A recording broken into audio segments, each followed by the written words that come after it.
What's up, guys? It's Laz here, and this is the 2D review of Mad Max. You don't fear killing because you think you control it.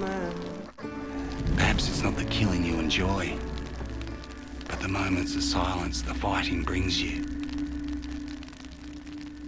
Mad Max is a foray into a beautifully brutal, dangerous, and exciting world. The game is ambitiously crammed to the brim with various elements and mechanics that make for an engaging player experience, albeit at times a repetitive one. The player takes control of Max just after he's stripped of his car, weapons, and signature leather jacket by the warlord Scabrous Scrotus. Here's the fox who thought he'd plunder from Scabrous Scrotus. After meeting up with the wasteland mechanic, Chumbucket, the two embark on a quest to build the ultimate wasteland vehicle, the Magnum Opus.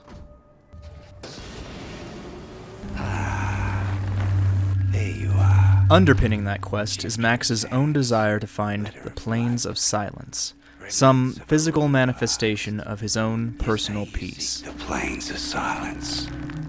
Yes, Max is indeed a madman, but so is almost everyone else in this world. Perpetual flight. An escape.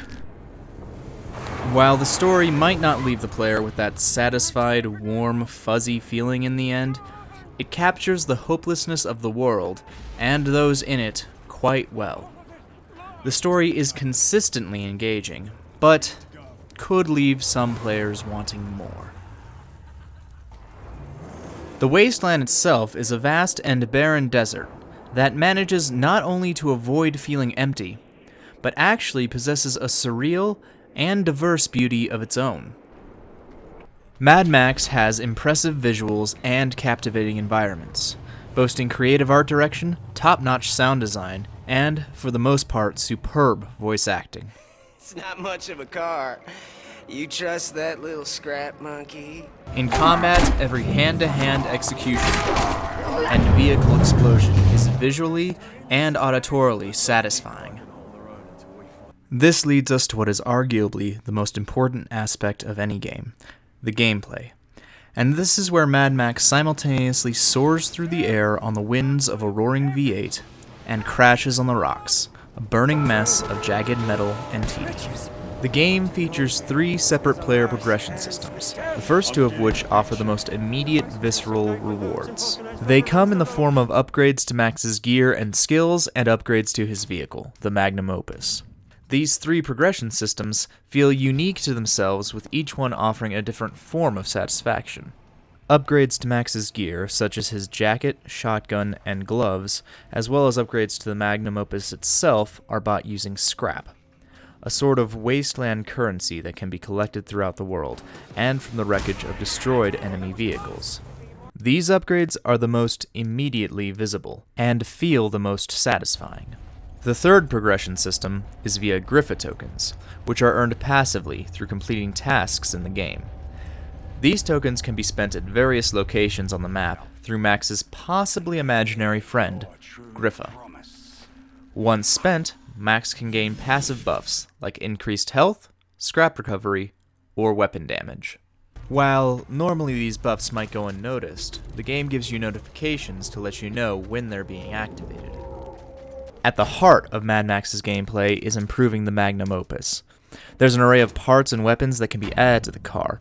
Engines for acceleration, tires and shocks for handling, exhausts for speed. There's a rear-mounted sniper rifle, an explosive missile launcher, fire-breathing sideburners, and our personal favorite, the harpoon, which can be used effectively against cars, structures, and even enemies on foot. In short, car combat is a blast. And there was rarely a more satisfying feeling than ripping an enemy out of their car through the windshield with a well-placed harpoon. But all that glitters is not gold, and in our 30 to 40 hour playthrough, we were met with several instances of tedium, repetition, and design choices that left us simply asking, why. There are several instances where the game rips the power of customizing your vehicle away from you, forcing you into a specific and often less powerful build of the magnum opus in order to advance the game's plot. These Archangel builds are a neat idea in theory, but ultimately feel unnecessary when you're already cruising around with a souped-up war machine of your own design. The game also forces you into quests where using the magnum opus is restricted. The vehicles you use instead are often much slower and poorer handling, and even lack offensive capabilities entirely, meaning when an enemy war party comes along, you're forced to get out of the car, dodge the enemies until they get out of their vehicles as well, and then engage you in hand-to-hand combat. While at times this makes sense from a narrative perspective, it is often more frustrating than fun. One particular quest that stands out is where you drive around a defenseless dune buggy, just so you can have a dog sniff out mines. You must then get out of the car, disarm the mine, then get back in the car to find the next one. The worst part is that you have to do this quest multiple times to unlock certain upgrades to the magnum opus. These missions are awful, boring, and frustrating, and left us asking, why can't we just put the dog into the passenger seat of the magnum opus? Or, why is this in the game at all? While car combat is exciting and well thought out, the hand-to-hand leaves something to be desired.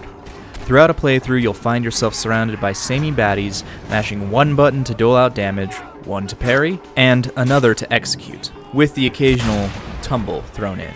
It's less the deep combat experience one would hope for, and more a single-button mash fest with contextual QuickTime events. This problem is made more apparent with enemy design. Enemies, while visually varied, are all mechanically pretty much the same. The bosses aren't any better. Almost every single one is just another burly guy with a maul, a gimp suit, and a different coat of paint than the last one you fought. Wash, rinse, repeat.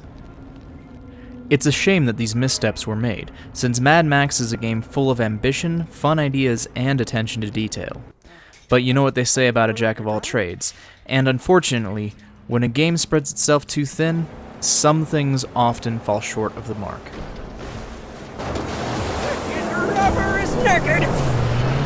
These problems aside, Mad Max is a genuinely fun game. Had Avalanche Studios implemented a more interesting hand-to-hand combat system, more varied enemies, and stuck closer to the game's core engagement, Mad Max would easily be propelled from a good open-world action-adventure to a brilliant, chaotic masterpiece. While not by any means perfect, it should scratch your post-apocalyptic itch between now and November. Watching Max progress from a rust bucket driving day lizard to a war machine wielding, chaos bringing, and vehicle exploding road warrior is exciting, engaging, and rewarding. And that's why we ultimately recommend Mad Max.